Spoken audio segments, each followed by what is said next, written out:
ये delicious chocolate खाना भला किसे पसंद नहीं है। चॉकलेट का स्वाद और गंध इसे खाने वालों को अपनी ओर खींच ही लेता है। वैसे तो चॉकलेट को खाने के लिए भले ही बच्चे दीवाने रहते हों, लेकिन चॉकलेट खाने वाले लोगों की लिस्ट में ऐसा कोई नहीं है जिसका नाम ना शामिल हो। पर सवाल ये है कि इस चॉकलेट को बनाया कैसे जाता है और ये इतनी टेस्टी कैसे होती है, जिसकी वजह से हम इसे खाने के लिए एकदम मजबूर हो जाते हैं, इसके बिना रह ही नहीं सकते हैं। तो चॉकलेट के चाहने वालों के लिए आज हम उन्हें एक बहुत ही बेहतरीन सफर ऑफर कर रहे हैं। जिस सफर में हम उन्हें लेकर चलेंगे, एक ऐसी जगह है वो जहां पर चारों तरफ बस चॉकलेट ही चॉकलेट होगी और इस चॉकलेट को आप अपनी आंखों के सामने बनते हुए देख पाएंगे। तो आप सब तैयार हैं मेरे साथ इस सफर पर चलने के लिए? चलिए, अगर आप सब तैयार हैं तो मैं भी तैयार हूं। पर हाँ, सफर शुरू करने से पहले फटाफट चैनल को सब्सक्राइब कर दीजिए और बेल आइकन को दबा दीजिए ताकि आपको हमारे वीडियोस के नोटिफिकेशन मिलते रहें। तो दोस्तों, ये लीजिए, हमारा सफर शुरू होता है और हम आ गए हैं यहाँ पर चॉकलेट बनाने वाली इस फैक्ट्री में, जहां पर आप अपनी इस डिलीशियस चॉकलेट को बनते हुए देख सकते हैं। यहाँ पर देखिए, सबसे पहले चॉकलेट को बनाने की शुरुआत हो रही है कोकोआ के इन फलों से, जहां पर इन फलों को अफ्रीका के कोकोआ के खेतों से तोड़कर मंगवाया जाता है। यहाँ फैक्ट्री में इन फलों के आने के बाद सबसे पहले इसकी अच्छे से धुलाई की जाती है ताकि इसमें यदि कोई केमिकल गंदगी या कोई बैक्टीरिया हो तो वो अलग हो सके। और धुलाई के बाद फैक्ट्री में इन कोकोआ के फलों के अंदर से कोकोआ बीन्स को निकाला जाता है और ये कोकोआ बीन्स भी इस फैक्ट्री में पहले सुखाए जाते हैं और इन्हें सुखाने के लिए कुछ जगहों पर धूप का इस्तेमाल किया जाता है और इस तरह से फैक्ट्री में इस बड़ी सी हाईटेक मशीन की मदद से भी इसे सुखाया जाता है। अब देखिए, सूखने के बाद इनमें से अब इसके छिलके को अलग कर लिया जाएगा। कोकोआ बीन्स के ऊपर लगे हुए छिलके को अलग करने के लिए इसे एक बड़ी सी मशीन की ओर भेजा जा रहा है, जहां पर मशीन में इन्हें डालकर कुछ देर के लिए गर्म करने के लिए छोड़ा जाता है ताकि ये गर्म हो सके और इन गर्म बीन्स के छिलकों को अलग किया जा सके। दोस्तों, इन बीन्स को गर्म करने की पीछे की वजह में इन बीन्स का नशीला होना भी होता है। आपको शायद ना पता होगा, लेकिन कोकोआ का फल जिससे इन बीन्स को निकाला जाता है नशीला होता है ये। जी हाँ, और इसमें इन बीन्स के अंदर कुछ नशीले नेचुरल तत्व होते हैं जिसे अगर खत्म नहीं किया गया तो ऐसे में चॉकलेट को खाने के बाद मालूम चला सबके सब झूम बराबर झूम कर रहे हैं। जी हाँ, यानी कि आपको नशे का अनुभव हो जाएगा। इसीलिए मशीन में इन्हें गर्म किया जाता है। ऐसा करने से इनका स्वाद भी बढ़ता है और गर्मी की वजह से नशीलापन तो खत्म हो ही जाता है और इसके छिलके को भी हटा दिया जाता है। इस मशीन से जब ये बीन्स बाहर निकलते हैं तो इसमें से एक बहुत ही भीनी हल्की हल्की सुगंध आने लगती है जो चॉकलेट की गंध होती है। अब इन बीन्स से छिलके अलग हो चुके हैं और ऐसे में अब सबसे पहले चॉकलेट बनाने के लिए इन बीन्स को फैक्ट्री के दूसरे यूनिट में भेजा जाएगा, एक क्रशर मशीन की ओर। यहाँ पर देखिए, फैक्ट्री में इस यूनिट के सामने ये क्रशर मशीन लगी हुई है जिसके अंदर इन बीन्स को डाला जा रहा है।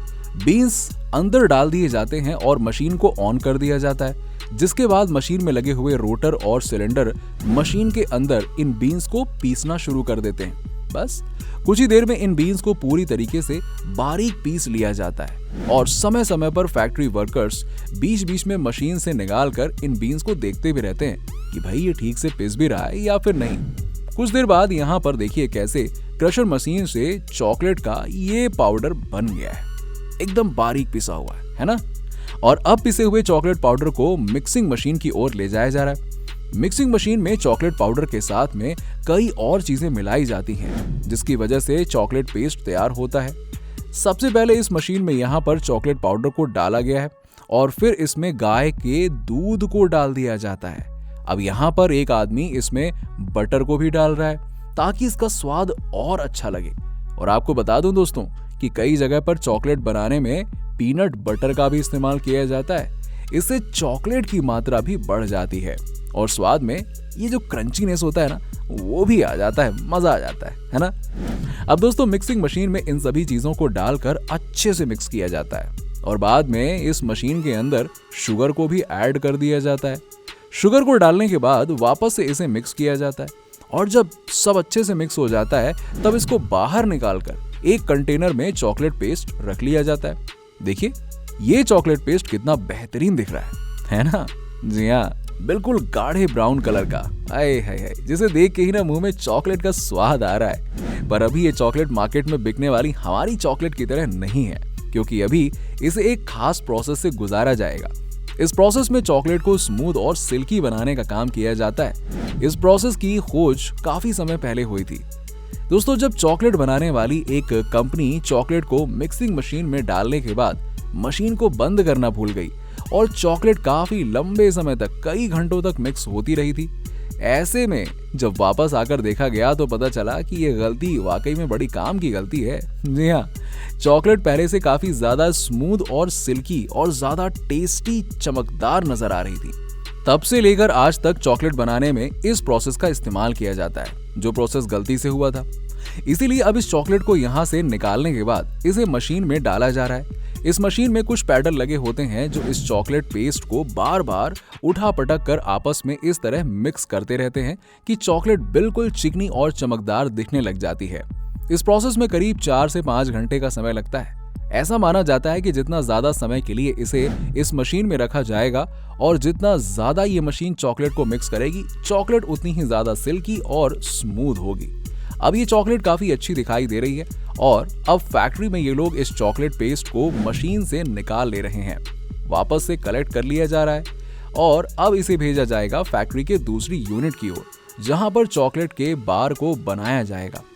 इससे पहले कि चॉकलेट बार को बनाने की शुरुआत हो, जैसा कि आपने कई सारी चॉकलेट को देखा ही होगा जिनमें नट्स और कई ड्राई फ्रूट्स को भी डाला जाता है, जो लोगों की डिमांड होने की वजह से चॉकलेट कंपनियों ने फैक्ट्री में इन चॉकलेट में नट्स और ड्राई फ्रूट्स को भी ऐड करना शुरू कर दिया, जिसके लिए इस कंपनी में इस मेल्टिंग मशीन में चॉकलेट लिक्विड को डाला जाता है। ये मेल्टिंग मशीन चॉकलेट को मेल्ट करने के काम आती है। मेल्ट करने से चॉकलेट पेस्ट लाइट हो जाता है और उसमें आसानी से इन ड्राई फ्रूट्स को ऐड किया जा सकता है। अब चॉकलेट बार को बनाने का काम इस फैक्ट्री के इस हिस्से में होता है, जहां पर एक कन्वेयर बेल्ट के ऊपर एक बड़ी सी मशीन लगी होती है, जहां पर मशीन के अंदर चॉकलेट लिक्विड को भरा गया है और मशीन के नीचे एक नोजल लगा हुआ है। नोजल कन्वेयर बेल्ट पर इन मोल्ड के अंदर चॉकलेट को भर देता है, बिल्कुल एक्यूरेट क्वांटिटी में, सटीक तरीके से। अब कन्वेयर बेल्ट से ये पिघली हुई चॉकलेट को जमाने के लिए इसे आगे एक फ्रीजिंग मशीन में भेजा जाएगा। यहाँ पर कन्वेयर बेल्ट से आती हुई इन चॉकलेट मोल्ड को कलेक्ट करके इस फ्रीजिंग एरिया से गुजारा जाता है, जहाँ पर सभी चॉकलेट अच्छे से फ्रीज हो जाती हैं और चॉकलेट के मोल्ड के अंदर भरी हुई चॉकलेट अच्छे से ठंडी होकर सेट हो जाती है। इसके बाद अब चॉकलेट को कन्वेयर बेल्ट की मदद से पैकिंग एरिया में भेजा जा रहा है, जहां पर इन चॉकलेट को पैक किया जाएगा ताकि आप तक इन्हें पहुंचाया जा सके। इसके लिए ऑटोमेटेड मशीन का इस्तेमाल किया जाता है और ट्रिपल लेयर 3 तरह की अलग अलग रैपर वाली पैकिंग का इस्तेमाल किया जाता है, जिसमें सबसे पहले चॉकलेट पर ट्रेसिंग पेपर जैसे इस कागज को रैप किया जाता है और फिर इसके ऊपर एक और कागज होता है। इसके बाद एक प्लास्टिक रैपर होता है। इस तरह 3 लेयर में ज्यादातर चॉकलेट कंपनियां इसे पैक करती हैं। इस मशीन में पहले से प्रिंटेड रैप करने का मटेरियल लोड कर दिया जाता है, जिसके बाद मशीन ऑटोमेटिकली चॉकलेट बार को पैक करती चली जाती है और मिनटों में, बस मिनटों में समझिए कि कई सारी चॉकलेट एक साथ पैक होकर कन्वेयर बेल्ट की मदद से आगे बढ़ती रहती हैं। पर कन्वेयर बेल्ट पर इन चॉकलेट की जांच करने और ये तय करने के लिए कि कहीं गलती तो नहीं हो गई है, कोई रैपर खाली तो नहीं हो गया है या किसी चॉकलेट का साइज और शेप ऐसा तो नहीं है जो सही ना हो, इसके लिए एक स्कैनिंग मशीन और नीचे एक जेट लगा होता है। अगर कोई दिक्कत होती है तो हवा का एक झोंका चॉकलेट को बाहर कर देता है। जी हाँ, और इस तरह से तैयार हुई चॉकलेट बार को अब मार्केट में उतारने के लिए दफ्ती के गत्ते में भरकर इन कर्मचारियों द्वारा सील पैक कर दिया जाता है और भेज दिया जाता है इसे मार्केट में आप तक पहुंचाने के लिए। तो दोस्तों, आज चॉकलेट को भले ही पूरी दुनिया में बड़े चाव से खाया जाता है और गिफ्ट के तौर पर एक दूसरे को दिया भी जाता है, लेकिन चॉकलेट पहले कोई खाने वाली चीज नहीं थी, बल्कि चॉकलेट एक पीने वाली चीज थी। जी हाँ, यानी कि एक ड्रिंक। और आपको बता दूं कि शायद आपको जानकर हैरानी होगी, लेकिन अमेरिका में चॉकलेट को पहले ड्रिंक के तौर पर पिया जाता था और ये पहले बहुत ही ज्यादा कड़वा हुआ करता था। चॉकलेट को सर हैंस स्लोने ने बनाया, जो कि एक डॉक्टर थे। उन्होंने सबसे पहले कैडबरी चॉकलेट की रेसिपी बनाई थी। उन्होंने कोको को पीस कर उसमें कई सारी चीजों को मिलाकर इसे मीठा बनाया था। चॉकलेट को मीठा बनाने के लिए उस समय उन्होंने शक्कर, दूध और कुछ सीक्रेट एलिमेंट्स डाले थे, जिसकी वजह से चॉकलेट काफी टेस्टी बन गई थी। जिसके बाद से आज भी वो चॉकलेट पूरी दुनिया में उसी तरह से बनाई जाती है। जिसके बाद से चॉकलेट को पीने के बजाय खाने के लिए इस्तेमाल किया जाने लगा। वैसे चॉकलेट के इतिहास में केवल यही एक पल नहीं था जिसने हमें आज की दुनिया की चॉकलेट को दिया है। इसके बाद भी चॉकलेट को टेस्टी बनाने के लिए कई सारे एक्सपेरिमेंट्स होते रहे, जिसके चलते पता चला कि कोको बीन्स को ज्यादा गर्म करके पीसने पर टेस्ट और ज्यादा अच्छा आता है। और फिर कई और एक्सपेरिमेंट्स हुए जिसमें पता चला कि यदि काफी देर तक चॉकलेट पेस्ट को लगातार मिक्स करते रहो तो ये काफी ज्यादा अच्छी और चमक वाली चॉकलेट बनती है। वैसे दोस्तों, आज का ये वीडियो आपको कैसा लगा? नीचे हमें कमेंट सेक्शन में कमेंट करके जरूर बताइए। और बताइए, एक दिन में कितनी चॉकलेट खाते हैं आप? कमेंट सेक्शन में कमेंट करके बताइए। चैनल को सब्सक्राइब करना मत भूलिएगा। मिलते हैं आपसे अगले वीडियो में।